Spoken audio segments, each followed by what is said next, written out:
मला असं वाटतं जे मुख्यमंत्री खोटं बोलण्यात फार पटाईत आहेत वेगवेगळ्या विषयात. एव्हरी वोट फॉर महाराष्ट्र, तर तुम्ही एव्हरी वोट फॉर महाराष्ट्र बॅलेटवर घ्या ना, आणखी वाढवा, काय प्रॉब्लेम नाही आमचा.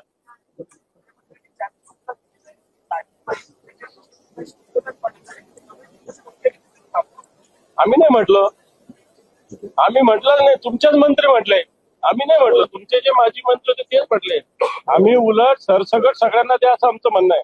आणि जे तुम्ही आश्वासन दिले ना 2100चं, ते ताबडतोब द्या असं आमचं म्हणणं आहे. हा 6वा हप्ता आलेला नाही. Every vote for Mahayuti, every vote for Mahayuti, ते खोटं बोलण्यात फार पटाईत आहे. म्हणून मी त्यांना नाव ठेवलं देवेंद्र फडणवीस. आणि ते कायम आहे, ते कायम आहे. त्यांनी माझ्यावर दाखल करावा, काय काय करायचं ते करावं. त्यांनी महाराष्ट्राला फसवलंय, या महाराष्ट्राच्या 12.5 कोटी जनतेला फसवलंय, महाराष्ट्राच्या मतदारांना फसवलंय. आणि म्हणून तुम्हाला इतका जेव्हा कॉन्फिडन्स आहे, हिम्मत करा ना.